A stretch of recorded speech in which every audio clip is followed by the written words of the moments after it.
Hi friends, welcome to our channel. எங்கள் வீட்டு சமையலில் சிக்கன் கறி வைக்கிறத பற்றி பார்க்கலாம். சிக்கன் கறி நல்லா வறுத்து அரைச்சி கிரேவியோடையும் சுவையோடையும் செய்கிறத பற்றி இப்போ பார்ப்போம். இதில் 1 ஸ்பூன் அளவுக்கு எண்ணெய் விட்டுக்கிடலாம்.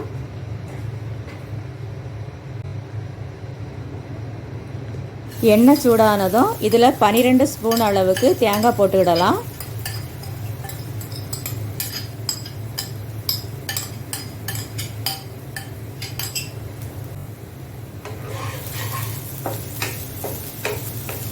தேங்காயை செவக்கிற அளவுக்கு நல்லா வறுத்துக்கிடணும்.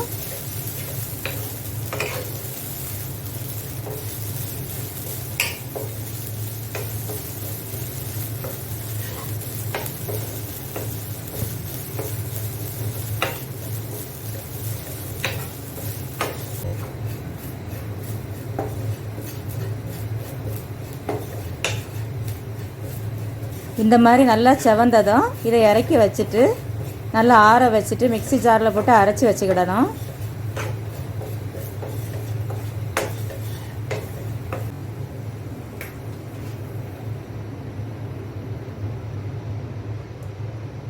அடுத்தது நான் இந்த பாத்திரத்தில் 2 ஸ்பூன் அளவுக்கு எண்ணெய் விட்டுருக்கேன். ஒரு பெரிய வெங்காயம் சின்னதாக கட் பண்ணி வச்சுருக்கேன், அதையும் இதில் போட்டுக்கிடலாம்.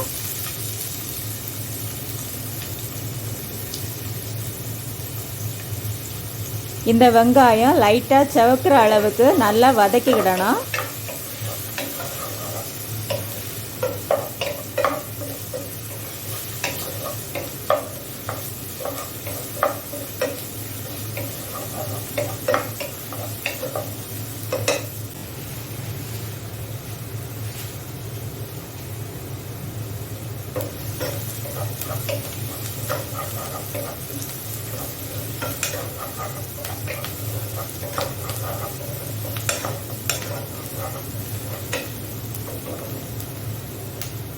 வெங்காயம் லைட்டாக செவந்ததும் இந்த ஸ்டேஜில் 2 ஸ்பூன் அளவுக்கு இஞ்சி பூண்டு பேஸ்ட்டு போட்டுக்கிடலாம்.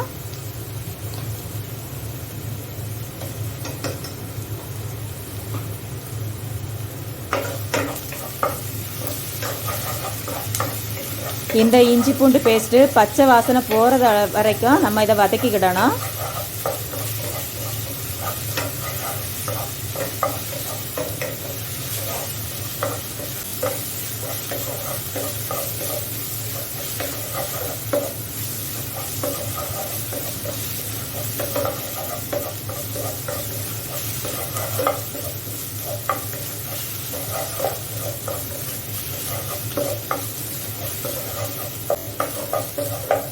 அடுத்தது இதில் ஒரு சின்ன தக்காளி சின்னதாக கட் பண்ணி வச்சுருக்கேன்.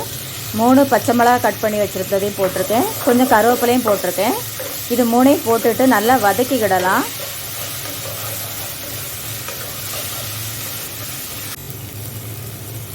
இந்த நேரத்தில் 1/4 ஸ்பூன் அளவுக்கு மஞ்சள் பொடி இதில் போட்டுக்கிடலாம்.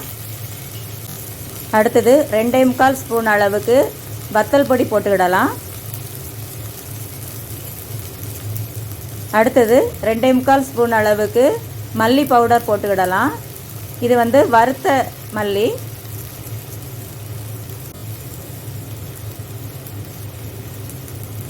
அடுத்தது 3 ஸ்பூன் அளவுக்கு கறி மசாலா பவுடர் போட்டுக்கிடலாம். எல்லாம் போட்டு நல்லா மிக்ஸ் பண்ணிக்கிடணும்.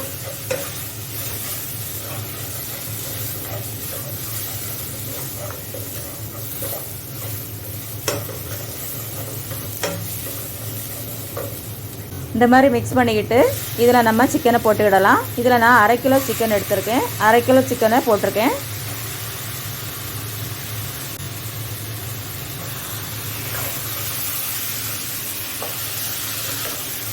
நல்லா மிக்ஸ் பண்ணிக்கிடலாம்.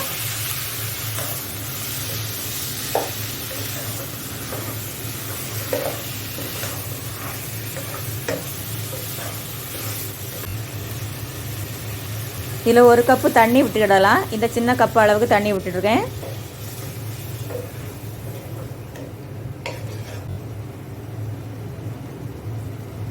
தேவையான அளவு உப்பு போட்டுக்கிடலாம்.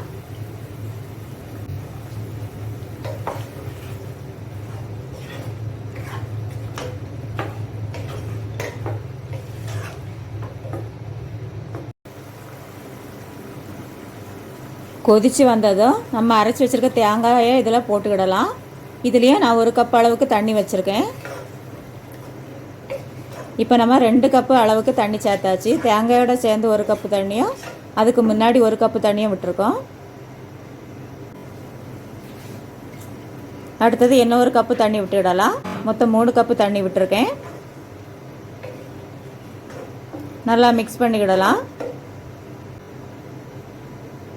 மூடி வச்சு வேக வச்சிடலாம்.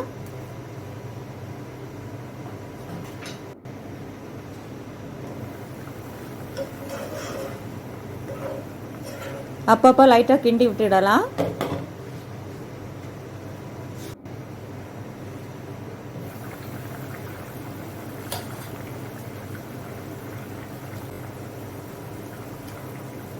மல்லி இலை போட்டுக்கிடலாம். இந்த ஸ்டேஜில் உப்பு செக் பண்ணி பார்த்துக்கிடலாம்.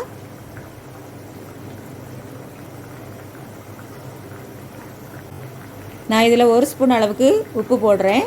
ஏற்கனவே 2 ஸ்பூன் போட்டிருக்கேன். மொத்தம் 3 ஸ்பூன் அளவுக்கு உப்பு போட்டிருக்கேன். இந்த மாதிரி எண்ணெய் பிரிஞ்சு வர அளவுக்கு குக் பண்ணிவிட்டு ஸ்டவ் ஆஃப் பண்ணிக்கிடலாம். இந்த வீடியோ உங்களுக்கு பிடிச்சிருந்தால் லைக் பண்ணுங்கள். இது வரைக்கும் சப்ஸ்கிரைப் பண்ணலைன்னா உடனே சப்ஸ்கிரைப் பண்ணிடுங்க. தேங்க்யூ ஃபார் வாட்சிங்.